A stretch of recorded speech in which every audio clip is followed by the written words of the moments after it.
Hi there. I'm Matthew Herzberg. This is the Myopia Mindset, and I'm here to say thank you. Thank you to our paid supporters who have invested in us their real life, actual money because they believe in what we're doing. They see value in the Myopia Mindset, and they believe in our mission to inspire, educate, and motivate the next gen of myopia management doctors. I'm blown away by the absolute positive reaction to the podcast and the support. And this episode that I have for this week is a preview to what the paid supporters are getting each and every month. This episode, this preview, is an interview with Dr. Cary Herzberg. He's a pioneer of myopia management. He has mentored and inspired countless others who have gone on to be successful with orthokeratology and myopia management. And it all begins with his mindset, his personality, his passion, the way he looks at things. And that is what this episode is all about. Here's a preview to that. Our paid supporters, in addition to getting a bonus monthly episode, also get an extended version of every episode as our way of saying thank you. So consider becoming a paid supporter. MyopiaMindset.substack.com is how you do that. Thank you again, paid supporters. Blown away. I can't believe it. I appreciate it so much. Let's get to the episode.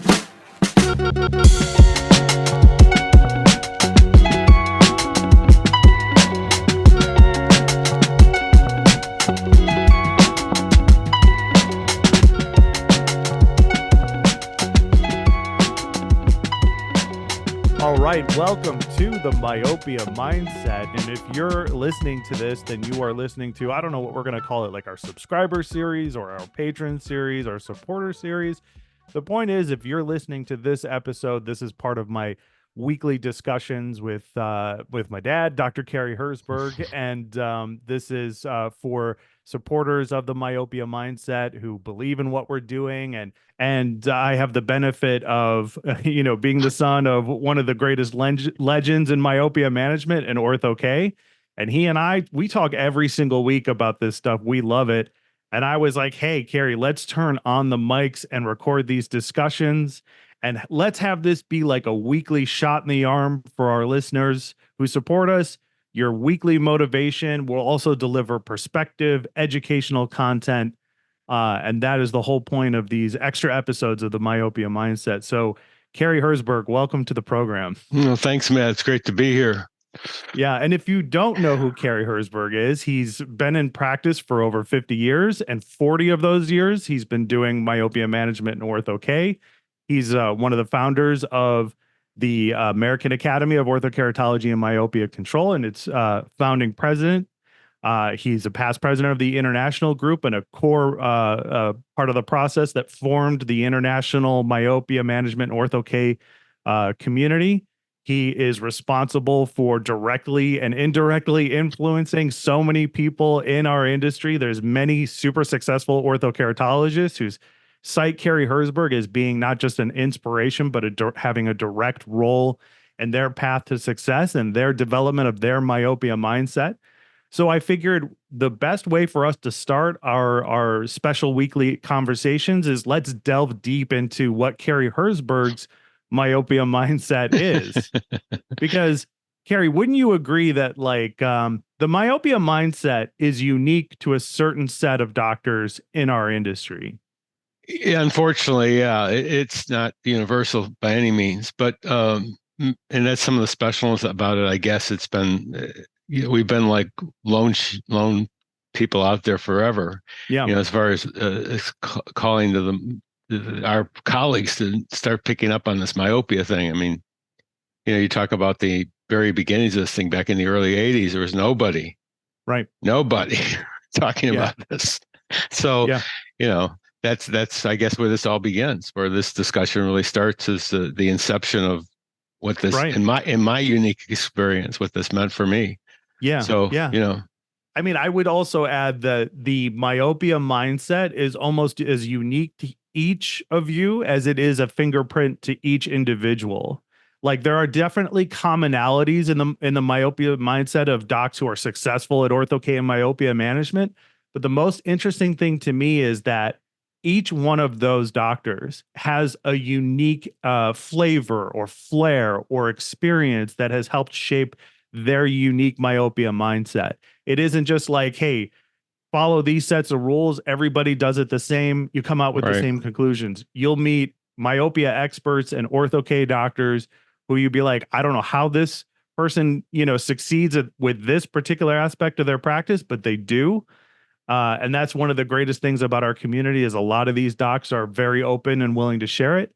And I'm hoping for that to be kind of the theme of our podcast moving forward is to expose our audience to those docs, what makes it work, how they started out, what kind of mistakes they made, what kind of key successes were those game-changing moments for them. Mm-hmm. And so that's what I'd like to do with this interview essentially is let's start out at the beginning.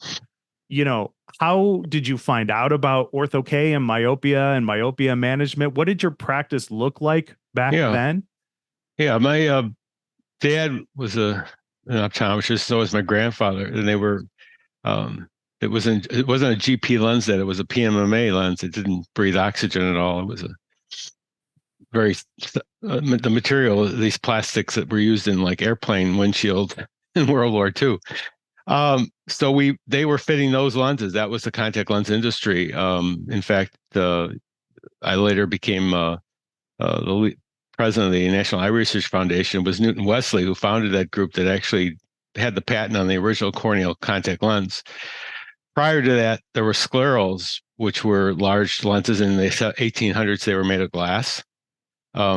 So they were the lenses fit over the entire limbus area of the eye onto the sclera.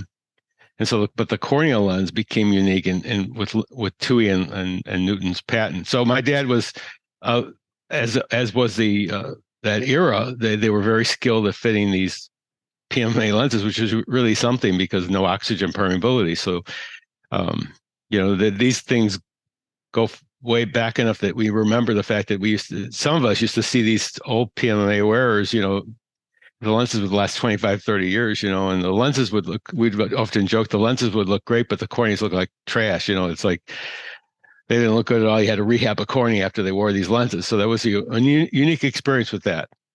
But anyway, that was where I was cut my teeth, in contact lenses. We all, in school, we had to put our sets together, make a set of lenses to fit on the patient's eyeball. And one of the unique characteristics of the PMA lens was the fact that it flattened over time. We didn't know this in the beginning, but it actually flattened. So when you put a patient and you fit them in a certain base curve, that base curve would flatten maybe a half to 3/4 of a diopter before the patient stopped using the lens. So the patient would take the lens off and you'd see, minus 150 was now minus 75 or minus a half. So the question became, can I do this on purpose? Because patients loved it. They would say that I took my lenses off at the end of the day and I could still drive and things like that. I could still see well. Can you do this for me, permanently, make that happen? So that's really where ortho-K began. And Stu Grant, actually, in the early 1960s, was a fellow who first sat down and really looked at this.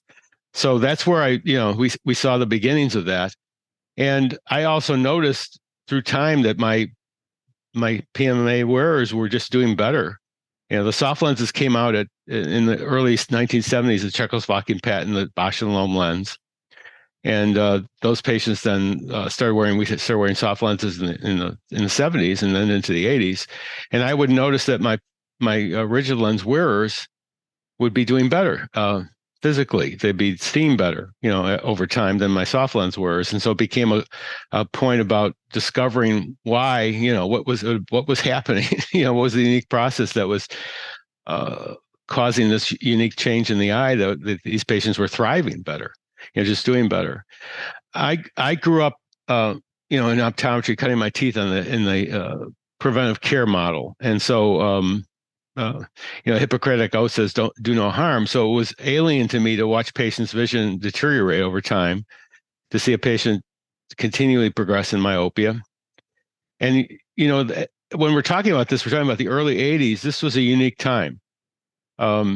This was a time when we first began noticing several things happening with our patients and the population. One was the fact that they were, we had an increase in obesity.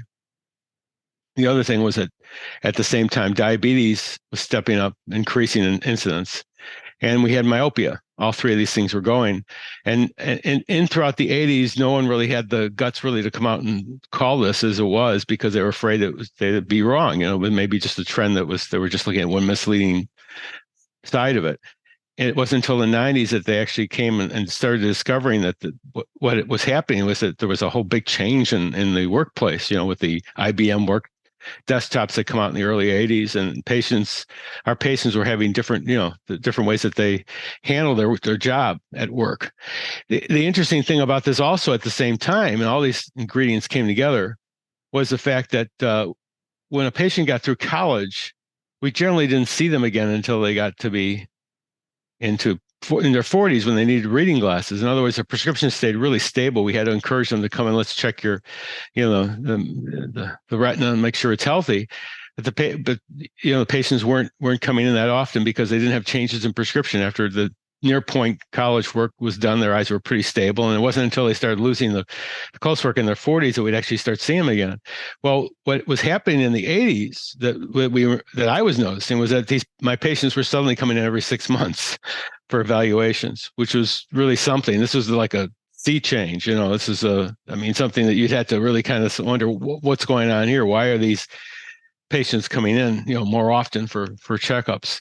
And so all those things were going on at that point. And, for me, it was again, a mindset that I was not going to practice the conventional wisdom at the time, which was to just encourage more myopia for my patients by just refitting them into higher and higher prescriptions. I was going to find some other way of doing this. And so Ortho-K was the point where I sunk my teeth into. That was the thing that I could see, happening here. We had developed this PMA lens, and now we were working on doing this on purpose with the OK lenses. The OK3 come out, and we were going to do this on purpose. So I could see that as being an avenue, forward on this. Yeah. Let me ask you this question too, because I found it very interesting when you said that, these trends were increasing. And we know these trends to be trends that are a sedentary lifestyle. Mm-hmm. Being in 2024 and being able to look back at the 1980s, now the data shows, like you mentioned, with the advent of the personal computer and then later the internet and so on and so forth, human beings, especially Americans, start becoming more sedentary, mm-hmm. and start doing work that's more in front of computers and close work and whatnot. But I thought it was interesting that you mentioned that the trends were there, but they weren't, like, there wasn't the kind of attention that we needed to put on them back then. And I think that there's a parallel to today, because I don't know if I ever told you this, but on my path I love my general practitioner, my doctor. Because she, it's no BS with her. She answers all my questions. She takes her time with me. I love it. I fired a doctor essentially once in the past because I was clearly overweight and the doctor did not mention it, and I'm not saying I was ballooning out and it was getting to like dangerous levels, but like it was clear that was happening. Like I had taken on a bunch of weight. And I have heard this over and over again, that even general practitioner doctors aren't bringing this up to their patients. There's a stigma around that. And I think that if that was the case in the 1980s, where I think people have these rose tinted glasses about how, like, back then, these things were being brought up and addressed better. But it sounds like there's kind of a parallel between then and now, where we're still not talking about these essential things that have led to these problems. Well, our colleagues were getting angry at us because myopia was the cash cow. What do you mean? Eliminating myopia, reducing myopia. This is how they made their living, because that was the big engine that drove people into your practice. Being nearsighted, farsighted patients could deal until they got older, unless the prescriptions were higher. So this was the cash cow, and our colleagues were looking at us like, "What are you talking about here? This is how we make our living." So you're attacking this, this fact. Yes, I had the same. I've done the same thing. We're so similar in that respect. I've fired many physicians because they didn't sit down with me and explain exactly what was happening. And we, in this, I always felt part of my mindset here with myopia was that part of what I do is educate the patients. I want the patient to know as much as I know about a subject, if I can. So when we switched from axial, we switched into axial length, we suddenly went from diopters. And I tried to explain to them why my patients need to think about microns. And this took a while to do this, to think on the level of microns. And I would explore with my patients the fact that, the younger patients that, how thousands of a millimeter, how small that is, they think about it. This is what we're measuring with our devices here. And so, yeah, so this, again, the due attention to this process, it's the old saw about doing unto others as you want done unto yourself kind of a thing. I always approached it that respect. I wanted physicians like myself to educate me on the same way that I educate my patients. And so it always, I couldn't go in with rose-colored glasses and say, this is fine. And I've had many patients walk, not many, but I've had some patients walk out the door with me when I've told them that they need to lose weight. Plainly. And I've had other patients who have sat in the chair and stayed with me and said, I didn't realize that was related to diabetes, being obese.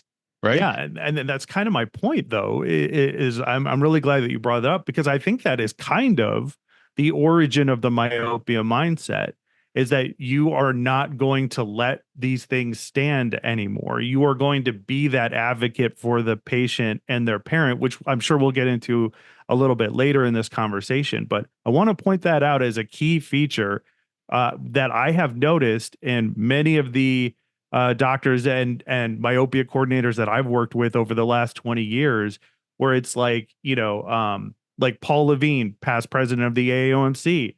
He's got his own origin story. Is basically a part of it is like, I kept looking at this problem, I kept noticing that it was happening, and I felt like I was powerless to do anything about it. So I began looking for a solution to do something about it. Mm-hmm. And I think that that is kind of the core structure of the myopia mindset, is that like you as a healthcare provider who's taking care of patients are seeing a problem, and you are not going to keep it to yourself. You are not going to underplay that problem. You are going to make sure that for whatever it takes, your patients and their parents are going to be aware of what you're doing and and why you're concerned about this.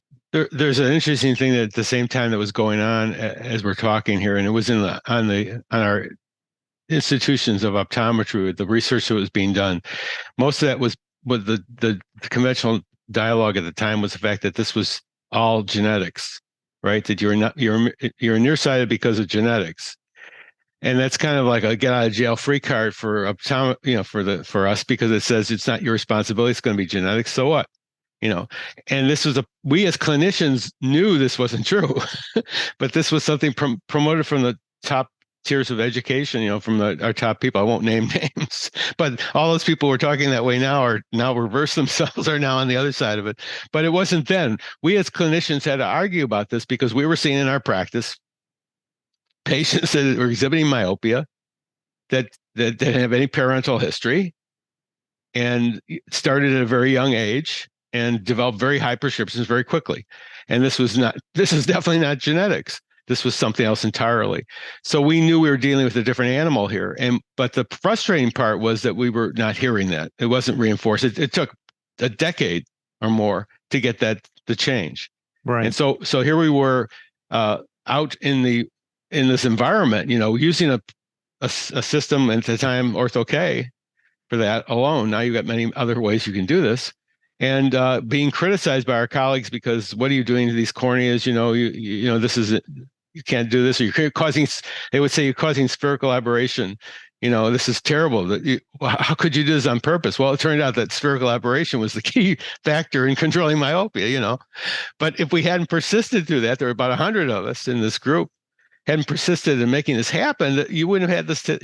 You might have been somewhere today, but not nearly at the point we are. We created a lot of stir in our industry. We created a lot of change, and the reason why you had an FDA the FDA approval was partly for the reasons that at NERF that we encouraged that to have happen.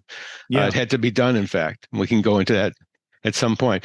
So I always felt going through this process All right, that's it for this brief preview to a supporter exclusive episode. And I know you're interested in seeing at least a little bit more because you've made it this far. So please consider becoming a full supporter of the Myopia Mindset for basically the cost of a cup of coffee every single week, $12 a month. You get the full bonus episode of the podcast every month. You get all of the extended versions of the regular episodes, and you support my mission to inspire, educate, and motivate more docs to do myopia management and do it at the top of their game. So if you would buy me a cup of coffee each and every week just to talk about myopia, please consider becoming a paid supporter of the Myopia Mindset. Thank you so much, and I'll see you at the next one.